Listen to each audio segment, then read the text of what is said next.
আজকের আপডেটের পক্ষ থেকে সবাইকে জানাই সুস্বাগতম। আজকের বড় খবর, দীর্ঘ বিরতির পর আবার স্টার জলসায় পর্দায় ফিরছেন জনপ্রিয় অভিনেত্রী দীপান্বিতা রক্ষিত। তাহলে কার বিপরীতে দেখা যাবে তাকে? আদৃত, রণজয় নাকি শুভ্রজিৎ? আজ সব কিছু জানাবো বিস্তারিত। দীপান্বিতার কামব্যাক। খুকুমণি হোম ডেলিভারি এবং তুঁতে ধারাবাহিকে অভিনয় করে রাতারাতি জনপ্রিয় হয়ে উঠেছিলেন অভিনেত্রী দীপান্বিতা রক্ষিত।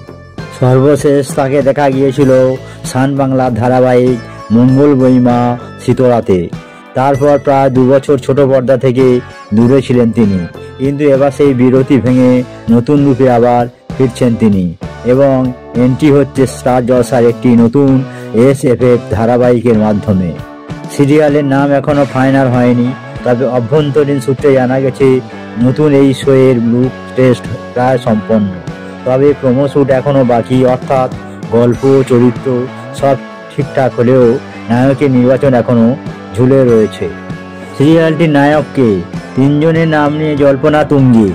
দীপান্বিতার বিপরীতে সম্ভাব্য 3 অভিনেতার নাম শুনতে পাওয়া যাচ্ছে। আদৃত রায়, মিঠাই সিরিয়াল খ্যাত রণজয় বিষ্ণু, কোন গোপনে মন ভেসেছে খ্যাত এবং শুভ্রজিৎ সাহা। রণজয় নিজেও জানিয়েছেন তিনি এমন খবর শুনেছেন, তবে এখনও কিছু চূড়ান্ত নয়।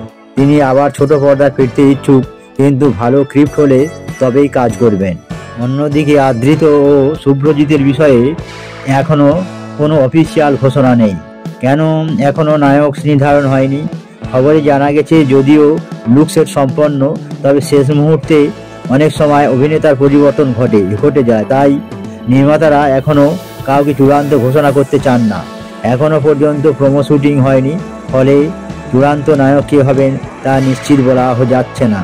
দীর্ঘদিন পর তাদের ঘরের মেয়ে ফিরছেন, নায়ক কে হবেন তা নিয়ে যতটা উত্তেজনা, তার থেকেও বেশি আনন্দ দর্শকদের, কারণ প্রায় 2 বছর পর তাদের পছন্দের অভিনেত্রী দীপান্বিতা ছোট পর্দায় ফিরছেন। অনেকে সোশ্যাল মিডিয়ায় লিখেছেন, নায়ক যেই হোক, দীপান্বিতাকে ফের স্ক্রিনে দেখতে আর অপেক্ষা করা যাচ্ছে না। তো বন্ধুরা, আজকের এই বড় আপডেট এখানেই শেষ। আপনারা কাকে নায়ক হিসাবে দেখতে চান, আদৃত, রণজয় নাকি শুভ্রজিৎ? কমেন্টে জানাতে ভুলবেন না। ভিডিওটি ভালো লাগলে লাইক ও শেয়ার করুন, আর নতুন সব সিরিয়াল টলিউড আপডেট পেতে আজকের আপডেটকে সাবস্ক্রাইব করুন। ধন্যবাদ, আবার দেখা হবে পরের ভিডিওতে।